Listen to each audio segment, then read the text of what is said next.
2006 and 2016, it's a 10-year period. We've been working with smallholders in the 3 mandals of Anantapur district, that's Sikepalli, Ramagiri and Radham. So what were the objectives of this study? So it is understanding the status of agriculture in Anantapur with special reference to Sikepalli, Ramagiri and Radham, and assessing what Timbuktu Collective's organic agriculture program has done. Next one is about women. Women form an important part in agriculture. What is the role of women in the 2 systems of agriculture? What is the future of agriculture for this district? Is another factor that we've looked into in this study. The 10 years of work that Timbuktu Collective has done on sustainable agriculture, organic agriculture, is there any point in taking it forward, scaling it up? The outcomes of this study would be get an insight of what the agriculture is in the district and understand what are the agro-system efficiencies of conventional or mainstream agriculture and organic agriculture, identify what are the most suitable crops for this area and the best crop management practices for these crops that have been identified. And then what are the good ecosystem management practices that we need to bring into that would help the district. And it also provides sufficient data for scaling up of the organic agriculture program of Timbuktu Collective and identify best strategies for inclusive development of rural communities. Data for this study. The data collection was from 4 major studies that was done by Timbuktu Collective. One was through a standardized survey format which collected a lot of information from the organic farming households. And there was a questionnaire specifically for organic farmers and for mainstream farmers. There was a women farmer survey that was done from both chemical farmers and organic farmers, and a livestock survey. And information on the district is from web sources. It's either directly from the government websites or from published documents. It's all secondary data.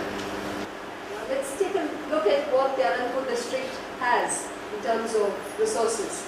Now, the district as such is a huge, it has 63 mandals, it's a very huge district. And it's been divided into 3 divisions, the Anantapur division, the Dharmavaram division and Penukonda division. The soils in these areas, now in the northern part of the district you find black cotton soils, in the central region you find poor red soils, and in the high level lands you find sandy red soils. So soil-wise, soil structure-wise, it's not very well endowed. And looking at the rainfall patterns, the geographical location of the district itself is such that it gets the 2 monsoons. It gets the southwest monsoon and the northeast monsoon. But then it's too far away from the coast, so it doesn't get the full impact of the northeast monsoon.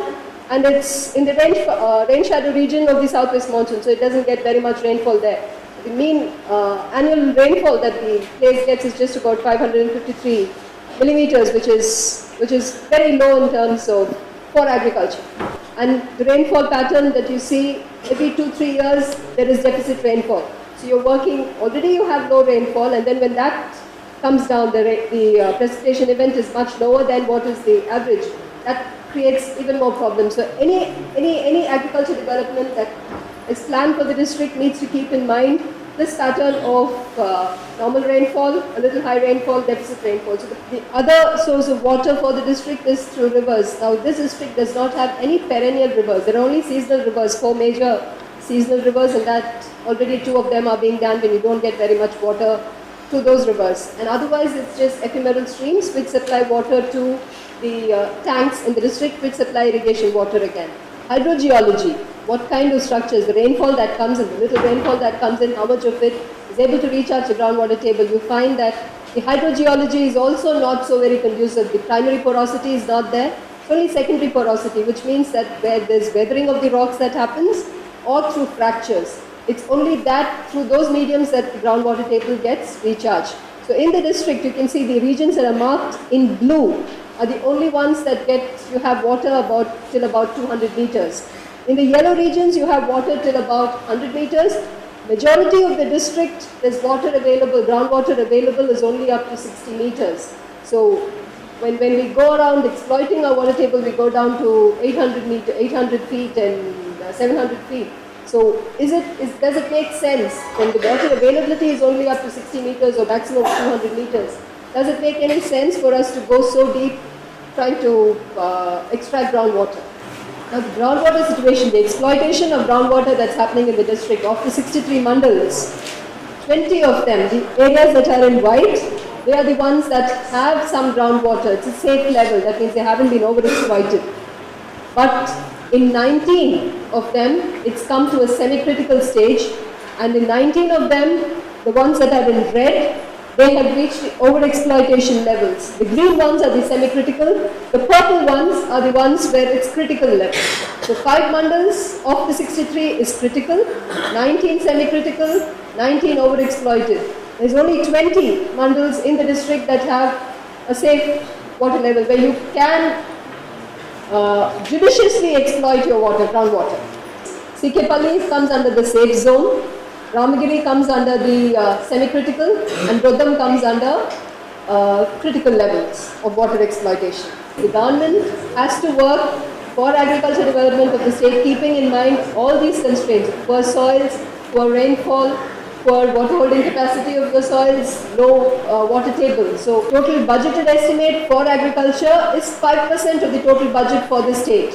Of the total budget that's allocated for agriculture, under that there are several heads. There is agriculture development that happens, there is animal husbandry, there is forest, there is fisheries. So taking all of that into consideration, the amount of funds that go in for agriculture and for animal husbandry is about 83-84% of the total funds. The funding that comes, the budget that's allocated for agriculture comes under 4 heads. That's the state schemes that are there, and there is the Rural Infrastructure Development Fund, the RIDF, the 13th Finance Commission, and there are centrally assisted state plan schemes. The centrally assisted state plan schemes come to a lot of the states in the country. They form the National Food Security Mission. That's one of the major programs under the centrally assisted schemes. Then there's the RKVY, Rashtriya Krishi Vikasana Yojana. There's the National Mission for Sustainable Agriculture. So these are the main heads under which the centrally sponsored schemes come under. Now let's take a look at what are the major crops that have been grown in the district from 2008 to 2013. This is data gathered from published data by the district administration. So you see that there has been a general decrease in the groundnut that's been grown in the district. But food crops, you take ragi, bajra, kora, cowpea, green gram, all those things, it's definitely come down. And cotton, castor, these cash crops are the ones that have increased quite a bit from cotton from 1611 hectares in 2008-2009 has gone to 27,643 hectares in the district by 2012-13. So food production has taken a back seat. Cash cropping, market economy is what is happening in the district right now. So everybody knows that agriculture in this district is going through a very distressing phase. So it came up with a program, a Techno Development Action Research Program called Project Ananta for addressing the distress situation of agriculture in the district. And what they wanted to do was address these issues of poor rainfall, poor soil, poor productivity, poor access to credit. So they thought of this program with an outlay of about 7,000 crores to bring about a change in the district addressing all these issues and addressing desertification. This program was designed by an expert committee from the ICR, Indian Council for Agricultural Research, and they came up with recommendations. One of the first things was groundnut is a major crop that's growing here. So they said, let's look at the groundnut crop, try to see how to improve the seed quality, bring in maybe improved varieties, and improve the production technologies for this crop, and also do value addition for the crop. Now, other than groundnut, is there an alternative crop that can be grown in the region? They looked at various crops and they came up with castor and with cluster bean. Both of them, castor is definitely not an edible crop, cluster bean may be edible, but then they were also having plans of producing cluster bean mainly for the gum-based industries. There was the National Horticulture Mission which is promoting various crops in the district.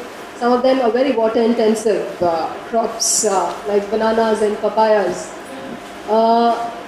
So they wanted to stop that, not go through that, but promote arid horticulture, maybe go in for tamarind or custard apple, or some crops that were suited to the region and that weren't so water intensive. The committee also recognized that water management was very crucial for agriculture development. So they said that they needed to harvest all the runoff water that's coming after the incidence of rain, renovate already existing structures, water harvesting structures, and increase on-farm storage. So have small percolation ponds or water harvesting structures at the field level.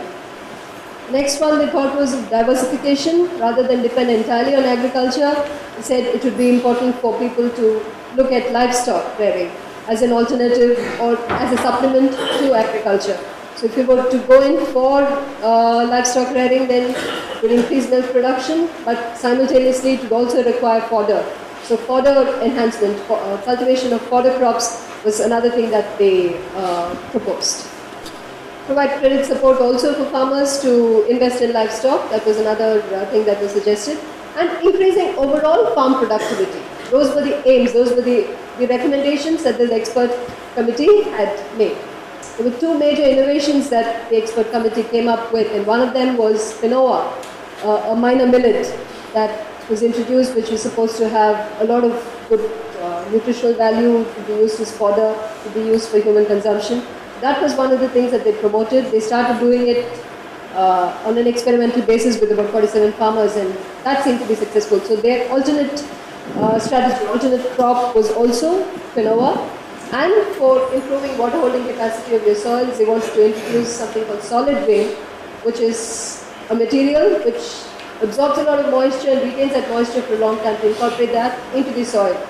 Basically doing the same work as organic mulch would. They expected that with these innovations and the recommendations that were given, that they would be able to address problems associated with agriculture, animal husbandry, sericulture, horticulture, social forestry, all those aspects. They said that this Ananta program would be able to address issues that are there in these sectors and manage the groundwater efficiently and provide marketing infrastructure.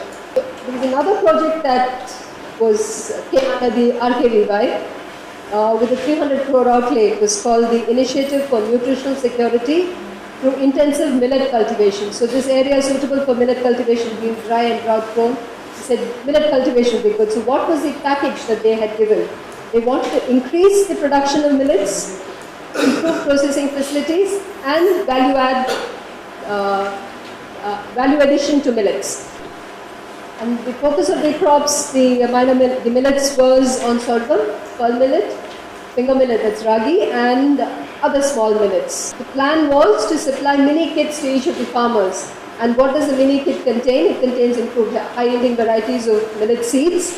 It contains weedicides. It contains plant protection chemicals, biofertilizers, and micronutrients. So a kit was provided to farmers who would be able to produce these minor millets.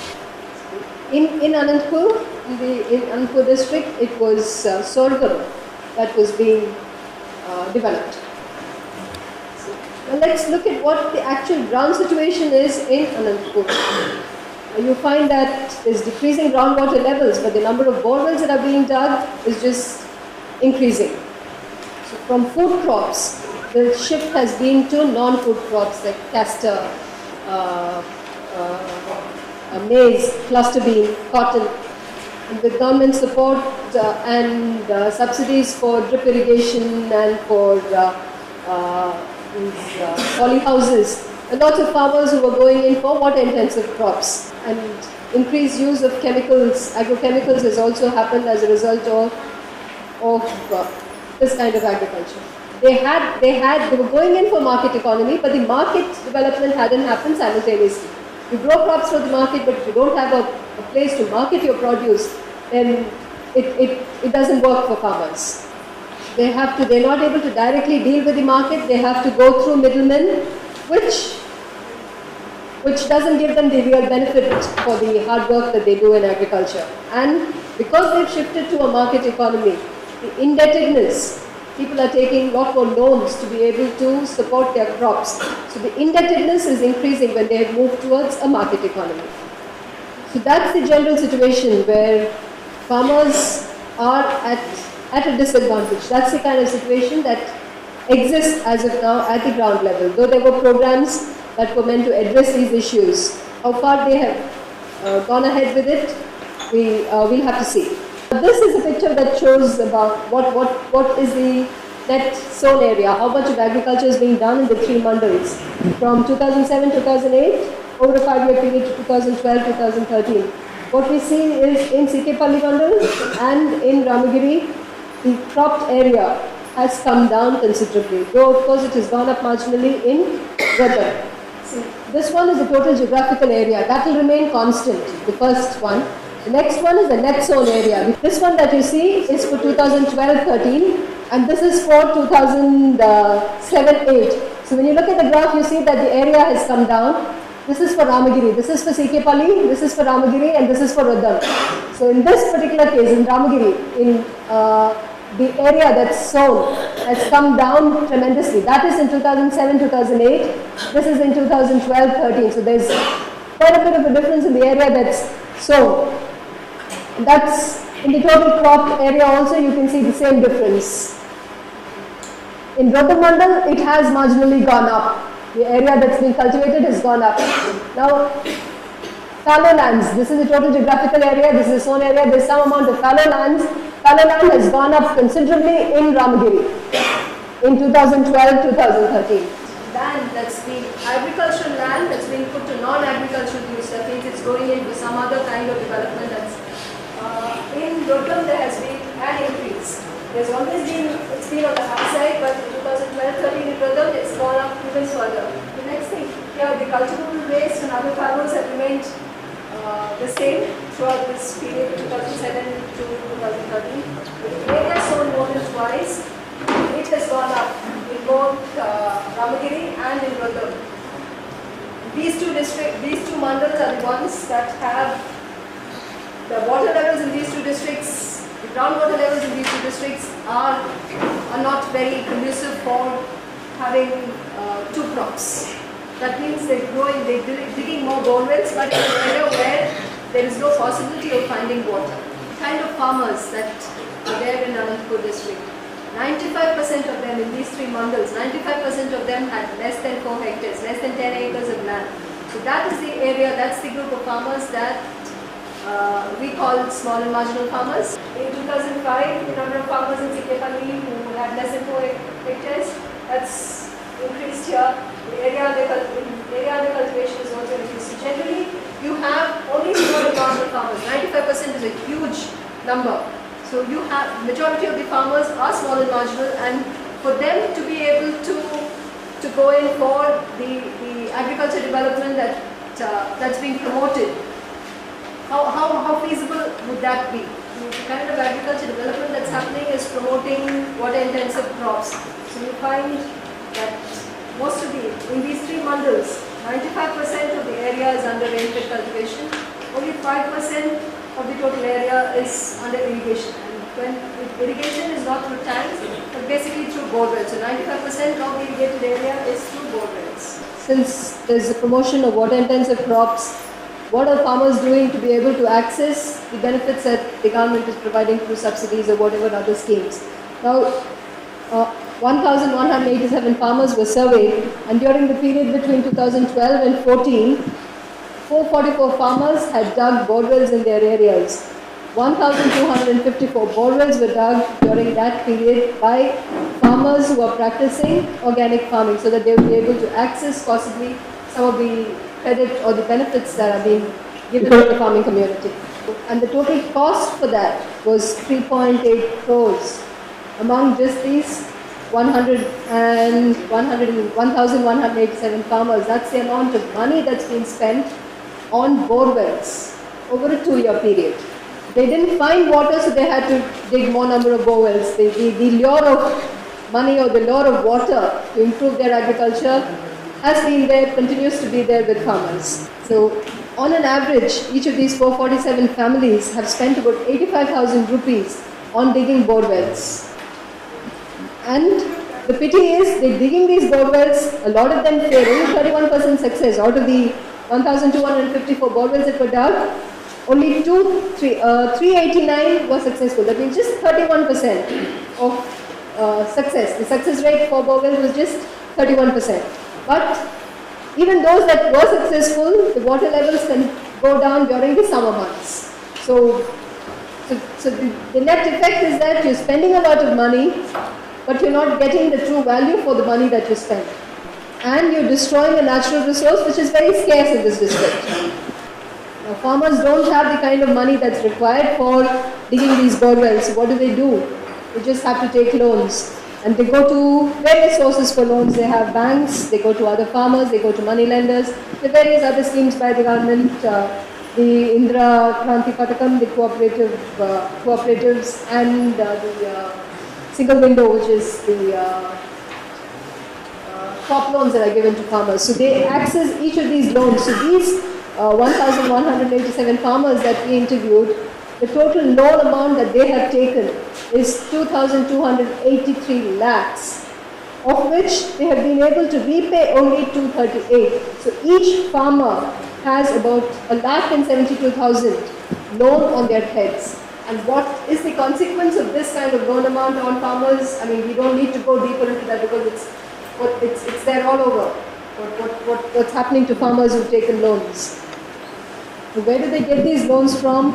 Major portion of the loans come from institutional sources, but another 40%, the 39 borrowing from other farmers and from money lenders, that's an equally large amount. The rate of interest through institutional sources may be much less, but when they go in for from non-institutional sources, the rates of interest are just too high. 20-24% is the interest rate that they have to pay for the loan amount that they've taken. Now, where is this money being used? All the loans that they take, a lot of the money that comes from banks goes in for agriculture.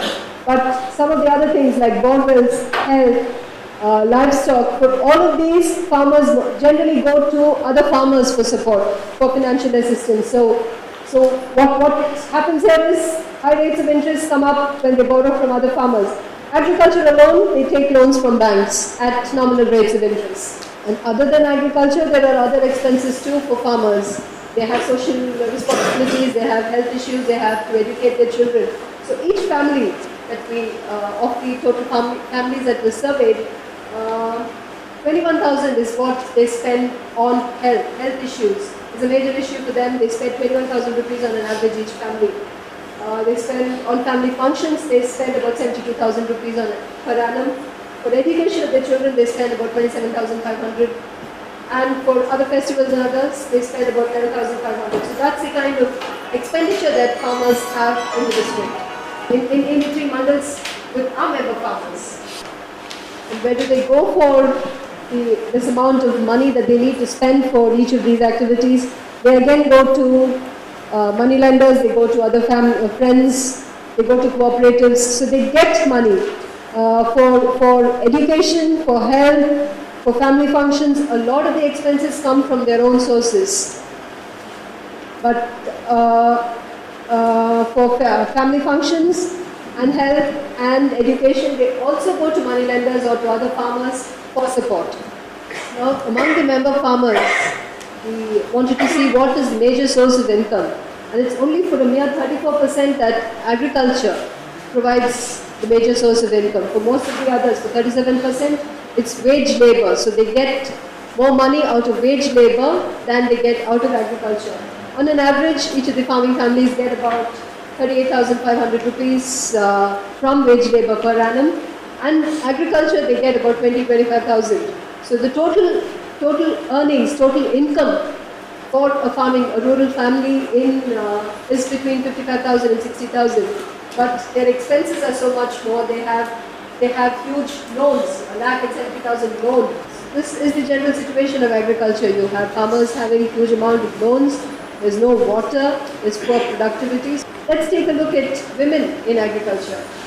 Women form an important part or a major part of the agriculture in the district, with men leaving agriculture, migrating out from rural areas. Women have a major role to play in agriculture. So we looked at both conventional mainstream farmers and organic farmers. We wanted to see what were the kind of activities that women were involved in both systems of agriculture. Very much change. They are involved in a range of activities: land preparation, seed sowing, transplanting, manuring.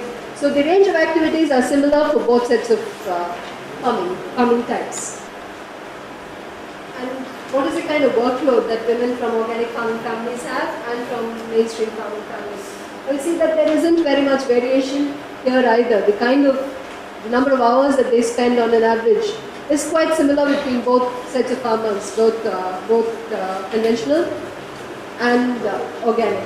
So there's a general feeling that workload on women increases when you shift to organic agriculture. From farmers themselves, we've learned that there isn't very much change in the number of hours that people put in, whether it's organic or mainstream. What is the role that they have in decision making? Do they have the power to make decisions, whether it's the choice of crop, the choice of seed, what kind of inputs to use, where to market your produce, or what to do with the income that comes from agriculture? So this is women with other family members, this is women only, and that's only male members. So most of the families, on most of these parameters, it's the male members that make the decisions. Women have very little role in decision making. What we see here is, in organic farming families, women have about 40% say in the choice of crop. But when it comes to mainstream agriculture, women have just about 30% decision making. So 40% of organic farming women are involved in decision making, but 60% is only men. Not 40%, but this is 35%. And this is less. So between organic and mainstream, there's a difference. Organic, mainstream, organic, mainstream, organic, mainstream. So you see the difference within organic and mainstream, and with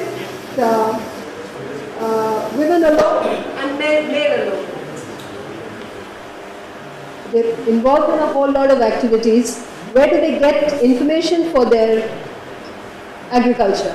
So we asked them, so there were organic farming families, 82% of them said they get expert advice, they get expert information for cultivation of their crops. But when it came to the mainstream, it was only 55% of women who said that they were able to get specialized information on the crops that they cultivate. There was a survey which wanted to check on what was the consumption patterns of each of these between organic farming families and mainstream farming families. So the consumption seems to be quite similar. They consume millets, rice, pulses, fruits, and animal products. So the consumption pattern, there is not very much change between the two sets of farming families. How much of the food that they consume, the organic farming families and the mainstream agriculture families, they are able to have only about 20% of their food requirements from their farm. The rest of it, they're dependent on the market. So it's not self-sufficiency. Food self-sufficiency is not there in either of the farming groups. So within the three mandals, what has been the trend for grains, for pulses, for food crops, non-food crops, is what's being shown in this slide. You see that total grain crop has been coming down in all the three, in two mandals, in Sikipalli and Ramagiri. But there's been an increase in Rodam, but that increase is not being for food crops, it's being for maize, which is being grown on contract farming, or it's being grown for fodder or for animal feed. So it doesn't go in as food crop for human consumption. Pulses, there has been an increase in all the three mandals. So that is a good thing. But when it comes to other food crops, there's not been much of a change, marginal increase, except in Rodam where there has been an increase. When you look at the last one, the non-food crops, you see that there's been a tremendous increase in Rodam. Again, there's cotton that's coming into Rodam, there's castor, a lot of castor that's being grown. So again, from food crops, it's going into cash crops. It's under in this background that Timbuktu Connective started its efforts at improving the agriculture in the district. The organic agriculture program has been in three phases. The first phase started in 2006 to 2009, supported by the Dorabji Tata Trust. where they started off with 300 farming families from 8 villages with 1,050 acres. Now, during the same phase, between 2008 to 2013, they were also supported by the EU and the EED, which they included 540 farming families in 18 villages, 1,620 acres. During the second phase, which was again supported from 2010 to 2013, was supported by the SDT Sir Dorothy Tata Trust, which included another 300 families from an additional 9 villages and including 900 acres. By the end of the first two phases, you had 1,190 farmers from about 35 villages. The third phase started from 2013, January 2013, went on till December 2015. And those 675 families have been included in the overall program. So right now we have 1,632 farming families spread over 45 villages, cultivating about 9,000 acres organically, managing 9,000 acres organically. When we first started off, it was groundnut that was being cultivated. It would have been a very difficult task to have people shift completely from groundnut. So the initial phase of the program was concentrating on shifting away from chemicals. Grow groundnuts, but do it with sustainable methods. So the focus was on shifting farmers from chemical-intensive agriculture to organic farming. So they introduced concepts of sustainable agriculture, composting, green manuring, biomass production. So that was the focus during the first phase. They also brought in a participatory guarantee system, which is to show to prove the integrity of the organic production system. You had a participatory guarantee system of certification that was brought in. And by 2008, with farmers bringing in, cultivating groundnut organically, they also started to, they formed Dharani, which was a producer cooperative, farmer-owned producer cooperative, for marketing of their produce. The second phase was shift away from groundnut, introduce more diversity of crops, grow more pulses, grow more millets. So the focus from groundnut crops shifted to a diversity of crops. That was the focus during the second phase of the program. And conservation. So when they diversify, they're going to use locally adapted seed varieties. So you've gotten more women involved in the agriculture aspect, because women have an idea of, they're traditionally seed savers. So you got women to participate more in agriculture during the second phase of the program. And consolidation of Dharani. Dharani was earlier marketing the groundnut that was being produced. They also diversified into a multitude of crops. They started, when farmers started growing pulses and millets, Dharani started procuring from them and marketing those products. So the diversity of products, the range of products also increased. And the sales also increased. More farmers growing, one centralized marketing entity was not sufficient. You needed to have village level, mandal level procurement and processing facilities. So that was the focus during the third phase of the program. The number of farmers has increased, and from pulses, from groundnut, they also introduced different kinds of millets. Earlier it was foxtail millet, then they introduced 4-5 different varieties. Proso millet, Kodo millet, foxtail millet. So several other millets were introduced into the system. So a shift from groundnuts to millet cultivation. The farmers who were part of the first two phases, they had to convert their entire land holding, whatever land holding they had, they needed to convert it to organic management. That was another thing that happened during the third phase of the program. This is the kind of funding that Timbuktu Collective has received for its work during the third phase of the program.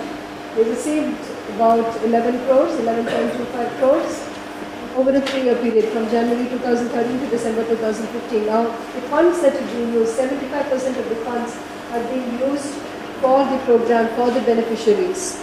15% is being used for staff salaries and 10% is being used for administrative costs and publicity.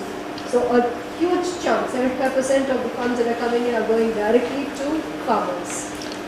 It does look like a huge amount, but if you reduce it down to how much each farming family gets from these funds, it's just 1,354 rupees per month for 3 years. That's what each farming family receives from the funds that have been allocated for this program. How does Timbuktu Collective conduct its program? They have farming families. It's not a single farmer, but it's farming families that are involved in the organic agriculture program. They form them into farmers groups called sanghas. Each of these sanghas have leaders. Now the sangha is a larger number of people, but they have broken them down into brindams, which has about 5 farmers who have lands adjacent to one another. So they form a brindam. They have a leader there. So that leader is in charge, is responsible for the 5 farmers. So any activity that happens, it's through this, through the brindams.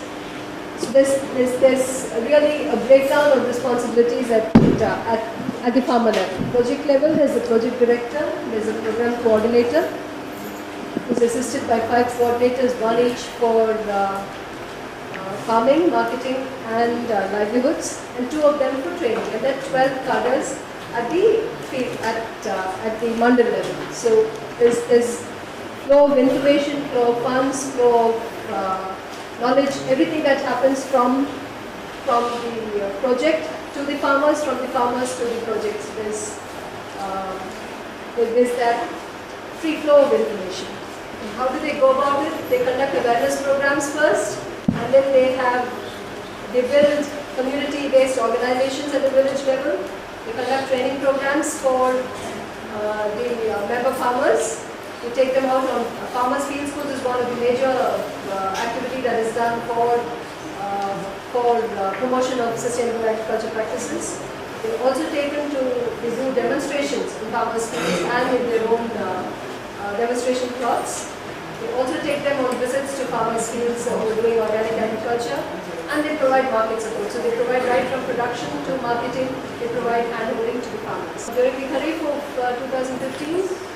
The area under groundnuts is just 37%. The rest of it comes under food crops. 63% comes under food crops among the farmers. Here we see that groundnut cultivation in Sitripalli is really high even now. But cultivation of groundnuts has come down considerably in Ramgiri and in Vradam. Cultivation of millets and pulses has gone up in these 2 areas. There has been a shift from groundnut cultivation. There has been a move towards other crops, other food crops. Why is there a shift? We find that the cultivation cost. We looked at what's the incentive for farmers to move towards, to leave groundnut and go towards millet crops. The cultivation costs have definitely come down in the millet cultivation. Groundnuts, whether it's irrigated or rain-fed, the cost is almost high. It is almost twice or 3 times that of millets. And what is the profit that you get out of? You have 48% profit that you get, 50% from growing foxtail millet. So that has been the reason for farmers to shift from groundnut to millets. So what is the benefits? One is you're getting a better returns from your agriculture when you do millet cultivation. There are other benefits too. You have millets that are nutrient rich, so it addresses issues of food and nutrition security in rural households. They can grow in a wide variety of climatic conditions, high rainfall, low rainfall, various temperature regimes. That's another reason why people are going in for millet cultivation. They can withhold long periods of water stress. One rainfall event, you plant a crop, over 30-40 days you don't have any rainfall happening, the crops still survive. So it has the capacity to withstand long periods of water stress. It provides fodder, it provides nutrition for humans, it can grow in degraded soils, it doesn't require much effort for cultivation. So these are the various reasons why farmers are voluntarily moving towards millet cultivation among the member farmers. Next one is, okay, you started producing a crop, where do you market your crops? So Timbuktu Collective has ensured that they have their producer cooperative, the farmer producer company, Lovely, which buys all the produce, or at least tries to buy all the produce that the farmers produce. You can actually see that the production has come down. Here is groundnut production. Lovely has been buying groundnuts from Sitripalli. In Ramgiri, the groundnut production has gone down, but there are no millets and pulses. Again, they've been buying that. In Vradam, again, it's the same, with groundnut cultivation going down, millets, pulses going up. and they've been marketing. Dudley's been marketing the produce, the sales.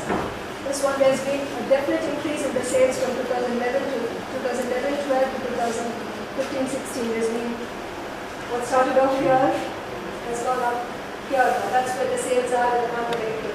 And it's following a pattern, the peak. That's the program that Timbuktu Collective has been doing, starting with farmers, forming them into groups, helping them to shift to organic agriculture, providing them marketing facilities for their produce. But we also looked at mainstream farmers. We collected some data from mainstream farmers, and so what is it that they were cultivating? And you see that mainstream farmers, there's no food crop here. Very little. Red gram is one thing that's being done. The rest of it is all market oriented. There's nothing for food self-sufficiency among the farming families. Groundnut continues to be the major crop that's cultivated by mainstream farmers. Vegetable cultivation has gone up among farmers, mainstream farmers. The other one that's going is horse gram and maize. Maize again, we're not sure if it's for human consumption. So basically, there is not much of food crops that mainstream farmers cultivate. It's the kind of profits that they get from mainstream agriculture. Groundnut under rainfall conditions gives about 11%, but you see that the cost of cultivation when compared to the organic that we saw earlier is definitely higher. So if there's a crop that's lost, if there's failure of the crop, farmers tend to lose a lot more.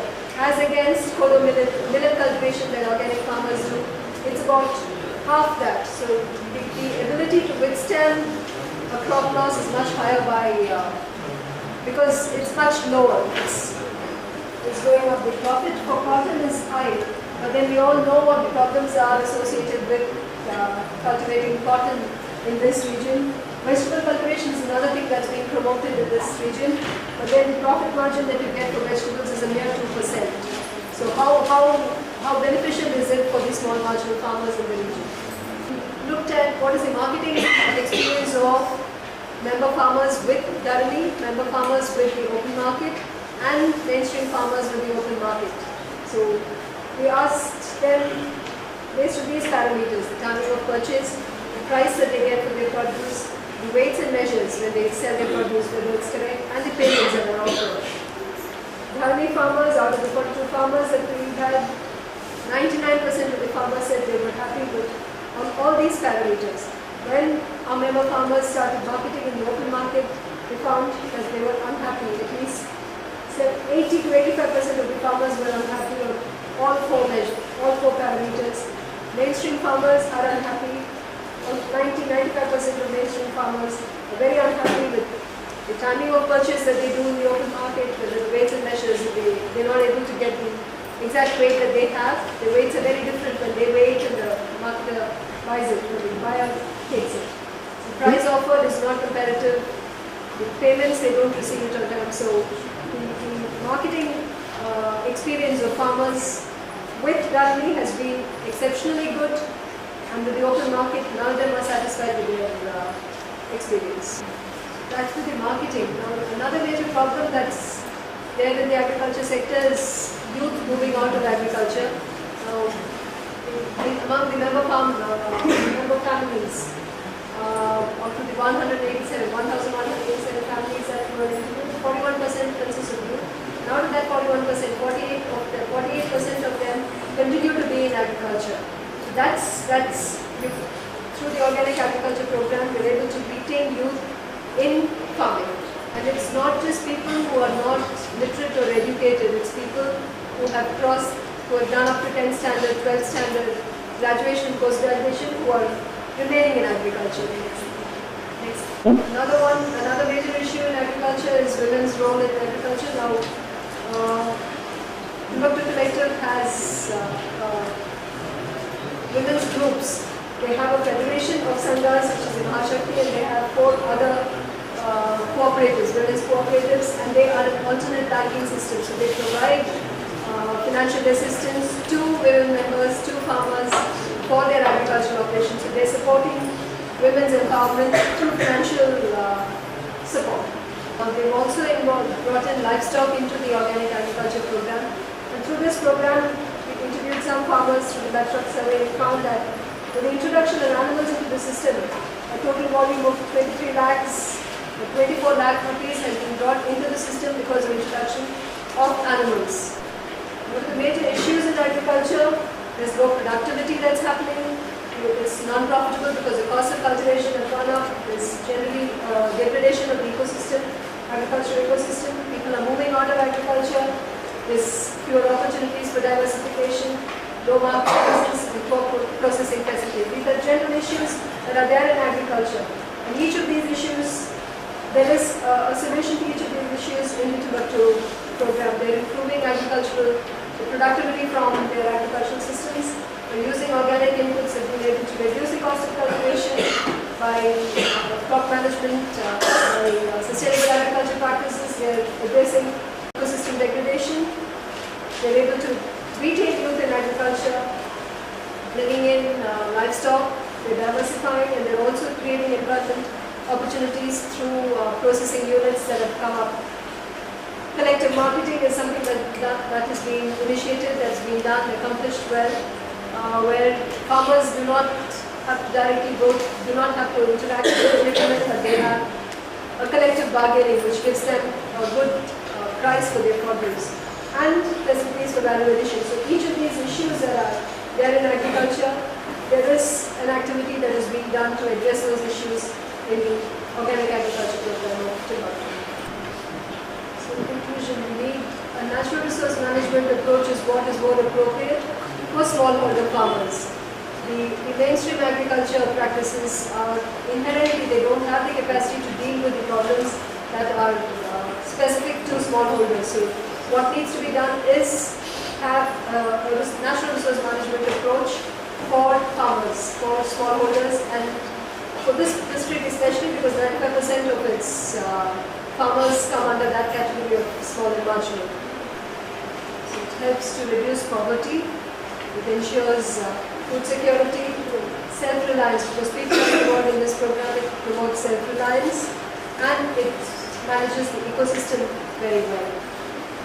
Next one. Now, in case we need to scale up the activities that Timbuktu has been doing over the last 10 years, what is it that we need? For the small and marginal farmer, you need to build policy initiatives, policy instruments that need to be in place are to develop strong village level institutions first so that you can take initiatives right down to the people, bring in more sustainable production technologies, provide farmers with access to credit, crop insurance, even social security and healthcare, because those are other areas where they tend to spend a lot of money, and improve extension services, training and capacity building, provide market access. So we need to ensure that the policies favor the small and marginal farmer, not work against them. The collective must continue to work with farmers, with more farmers, and they must also take the results of their work to the policy level, to decision makers at the policy level,